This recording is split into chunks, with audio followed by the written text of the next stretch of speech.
question is for Lisa. You knew. So I heard that there was a rumor going around that you were a fan of Supernatural before you got on the show. So yeah, is that true is my question, and then in general, what is your favorite episode? What is your favorite episode? If you were on it or if you didn't work on it. I am a fan of the show. It's true. It's true. Do you want to know a funny thing? I'm going to interrupt you rudely right now. Is that they did the teaser that Phil built that you're singing on. I recognized her voice because Lisa and I have known each other for a long time, and then I saw you at the very end. You said something, your character, and I think I messaged you, and I was like, "Are you fucking on Supernatural now?" She's like, "Yes," and I'm such a big fan of it. You totally were fangirling with me over a message. I was like, "This is so cool," but I didn't even know. I do. I love the show. I think it's a lot of fun. It's also been the show that somehow has been there for me at the time when I'm like, you're going through what I'm going through. Aww. Right, you get me. It was one of those kind of moments, and I think one of my favorite episodes is when they went through the parallel worlds, and all of a sudden it's like, you guys are actors, and Misha comes out and is like, are you guys running lines again? French mistake. Yes, yeah, that's everybody. I mean, that's my favorite. Is that everybody? I mean, it's my favorite, I think it's a lot of people's favorite, but it's my favorite because I know the crew, and I also live in Vancouver, so I know a lot of the actors that are playing the crew members that are my friends, so it's really kind of funny to see my friends playing my friends on TV. It's very heady shit, guys. But yeah, I love that episode. I love it, but that's my favorite episode, and yeah, I do. I've seen the show, the series a couple of times. I don't feel bad about that. I had a lot of time in my life at one point, and I used it all on Supernatural. Not a bad way to spend time. But what I love about having watched the show and know it as well as I do is it really did inform how I brought Billy to life. So that was helpful. I love it. Thank you. I was like, first time we really spoke for a long time, we were out for dinner with yourself and Tracy, and they were so lovely. And it was amazing to me that the two of you sat down and watched every single episode of the show from the very beginning. Yes. Which says everything about Mark's dedication and love for what he does and for the show. Well, I mean, I've since forgotten every episode. Yeah, it's too confusing. There's too much. I don't see how you guys can keep that stuff packed into your brain. They Because, do. I mean, specific elements of each show. I forget the script that I actually work on. I forget shows that I've worked on, let alone 200 plus. You just rewatch a lot and a lot. Yeah. Wow. I still wouldn't retain it. I don't know. That's just the way my brain works, unfortunately. Okay, so my question is, how do you guys feel about seeing yourselves on screen? I look great. Yeah. Have you always felt that way? And have you learned from seeing yourself on screen? I hate it. I hate it. Really? Dude, I don't watch, yeah. What? Why did you have your trailer converted into one giant mirror on the inside last year? Design stuff. I saw Max. Right. It's just a design choice. Yeah, it was in a Guns and Garden. Well,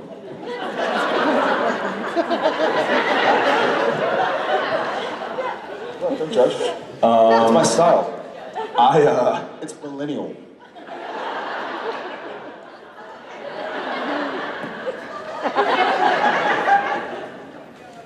I think he and I are pretty similar in the fact that we'll watch ourselves on screen, and it's far less of a, all right, yeah, and much more of a like, okay, don't do that face ever again,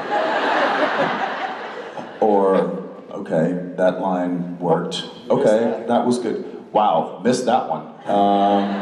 So it's like we're almost taking score. So we're much more critical, I think, of ourselves than hopefully the audience is. Although I don't know, some of the comments in the comment section may disagree with me. I don't do that. I've just been told. Read comments.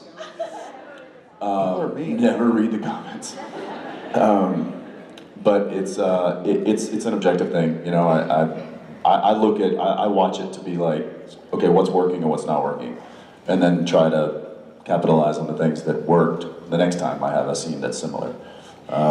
So it's more for research purposes than anything. And it's hard to just sit back and watch ourselves as simply an audience member. I remember it's hard to be objective. It's hard to look at it and go like, oh, I'll watch this like Game of Thrones or This Is Us or something. You know, you're gonna look at yourself and be like, oh, I remember that scene, shooting it, and well, that guest star is a friend, we met, whatever. It's really difficult to... Well, you've often said one of your favorite episodes was the episode where Bobby dies. Death's Door. Death's Door. And it was obviously not because Bobby was dying, but it was like 5 days off. It was a really, really, really strong episode, and it was acted brilliantly with Jim, and it was directed brilliantly by Bob, and it was also an episode that he and I were not in very much, because it was all about telling Bobby's story and how he ends up where he is. And he and I remember watching that in our trailer, because we were working when it aired, and we watched it. And he and I were both just like, that was one of the best TV shows we've seen in a long time. And we quickly realized, it was like, yeah, because we weren't in it. And then we got nervous. We were like, oh my gosh, what does that mean? There are a few times... Are we anchors of this show? Are we slowing it down? So we've officially finished 307 episodes of the show. And there are probably 5 or 6 times that I've watched the show and been like, that's a good TV show, I'd watch that, you know? I'm not saying like it's bad otherwise, but it's difficult to be objective. You know, you watch it and you're like, oh, missed that, nah, look weird, nah, I farted. While watching the show, not in the show. Like, just now, while answering this question. Right, which looks like this. I'm sitting next to him, we're watching, and he's like, oh wow, yeah, that looks good. Ooh, wow, sorry about that. What? Wait, rewind it, I missed it, because I was trying to get that one out. Force is strong right now. No, so I feel like... There's some people here, this is their first convention, they're like, wow, not what I thought. Never coming back. This is an odd side of this show. I should have just stayed home and kept watching it. Yeah, so it's a long-winded way, I suppose, to say A long-winded way.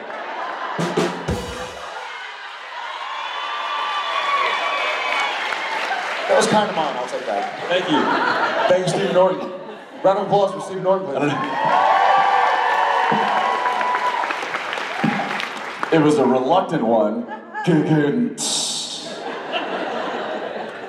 Thank you for your question. Thank you. I mean, you guys both had very memorable runs in the show. I mean, once your arcs have finished, are you still following along? You're directing episodes. I mean, so tell me how involved you still are in the show and keeping up with the story. Well, you just did a big arc. Yeah, I did a big arc last season, and we feel very involved just because we're around everybody so much. Right. So we're in touch with the producers and the writers just because we're all in the same group of friends now. And, Yeah, we've never really left that social/professional circle. I mean, I've done 5 episodes of the show. I have no business being involved in the convention circuit at all. But you're very Memorable much a part episodes, of yes. Yeah, but memorable episodes. But now he's directing the episodes, which he's very much a part of the family, and that's what we both feel. And, Right. You know, last year when they called me back, I hadn't really been back. I was 1 episode in season 10, but I hadn't done much since season 4 and 5. So I'm back in season 11, but it wasn't like, so what's going on here? Well, it's also funny because when I finally got my shot to direct, which is the same season you came back in the end. So I'd been lobbying forever and directing short films and directing commercials and trying to get Bob Singer and Phil and Jeremy to like, give me a shot. And they gave me a shot. And then I went, oh, bleep. I better go back and watch the other seasons because I was kind of behind. So I was watching the seasons, 7, 8, 9, 10. And I was watching them on airplanes going to conventions, sitting next to Rob. and he'd lean over and go, "You're creeping me out. You're watching. We're sitting between Osric and me, and you're watching a scene with Osric." And like it's. And then this season, he went back to direct, and he had to catch up on last season. So he's watching me on the plane. I was like, I was like, Dad, I'm so embarrassed. And I kept stopping it and going, "What the hell? Why won't you help the boys out?" He was like reacting to things my character was doing on the show. He's like, "What's your problem? Why'd you do that?" Make up with your sister. It's not a big deal. Jeez, get over it. Can you? Well, I was just thinking about one recurring phenomenon on the show with guest stars and co-stars occasionally on the show. Now that the show's been on for a long time, we occasionally get actors on the show who are serious fans of the show. And we had an actor toward the end of last season who was on the show who had done very well in the audition.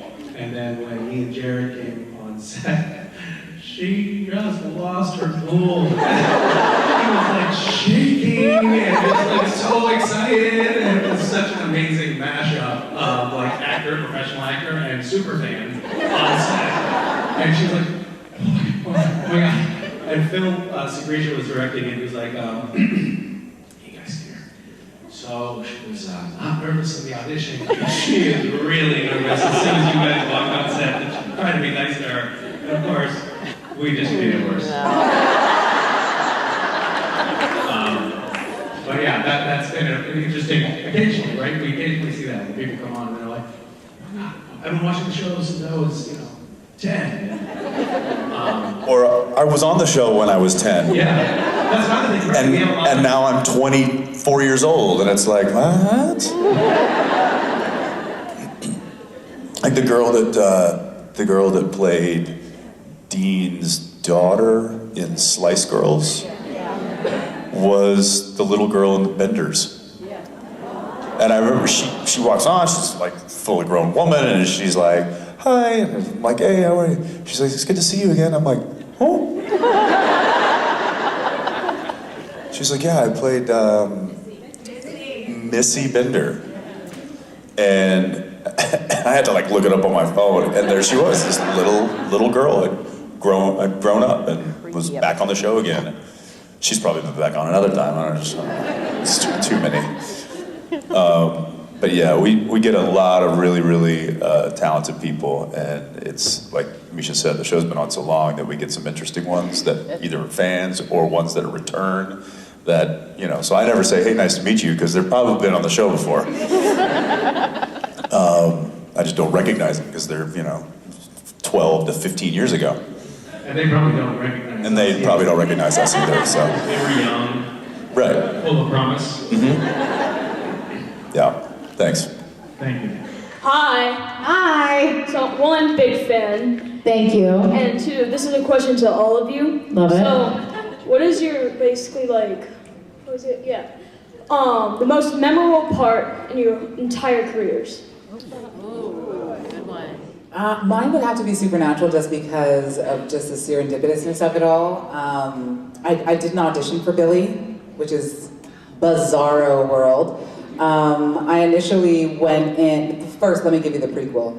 I'd auditioned for the show for about 10 years. Follow your dreams. Because you were a huge fan of the show. I mean, when the show first started, I was like, oh my God, that's the guy from Gilmore Girls, and he's from this soap opera. Oh my God, I love the book!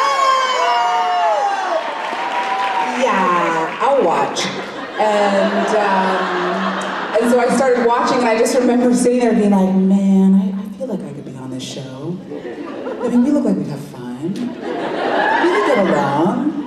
And an audition would come, and I would be like, no.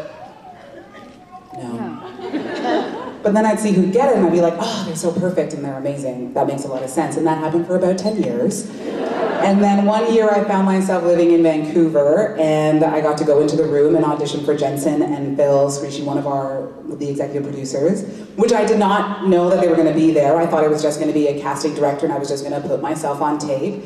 And there was 2 rows of women lined up waiting to audition. And Jensen was running late because he was filming.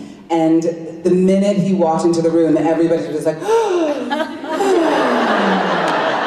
was like, cue the sigh. It was so amazing. And I just sat there being like, okay, Lisa, you gotta get used to this. You gotta get used to this. You gotta be totally chill, just relax. They're gonna call your name and just be present. Just be present. Just be, hey, wake up. There you go. There you go. You're back. See how that works? Lisa, yeah, I'm ready. Yeah, okay. And so I go into the audition room and I do my first scene, and it was for one of the witches for the Mega Coven with Ruth.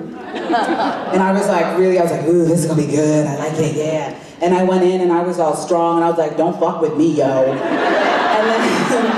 And then Jensen was like, see, you got this whole like, don't fuck with me, yo vibe. And really, what we want is a like, oh, don't fuck with me vibe. And I was like, oh, okay, yeah. Fuck, should have come in softer. Jesus, Lisa, get it together. And so I went in, I did the note, and I was like really happy, and Jensen and Phil were really happy, and I left, and I called my girlfriend, and I was like, oh my God, I just worked with Jensen!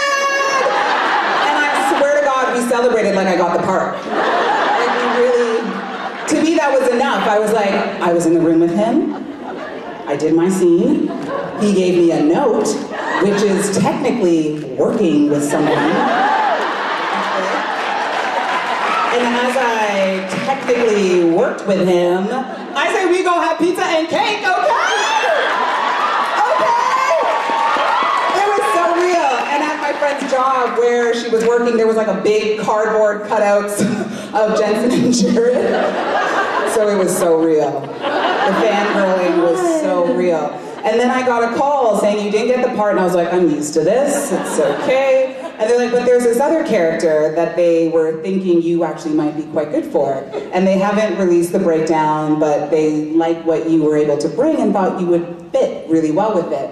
And then they'd asked my managers if I sang, and so we sent them off something of me singing, and then they were like, okay, so the character's name is Billy, we need her to be able to sing a little bit, and it's just one scene. And I'm like, are you kidding me? I feel like a fan who won a walk-on role.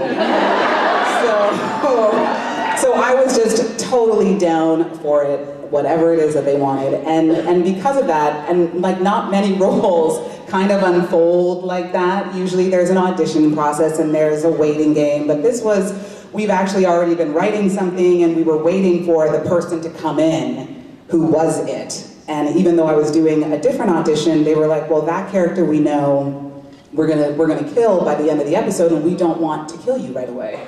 And so I was like, okay. I didn't know what they were talking about with this right away, but you know, eventually I was gonna get mine.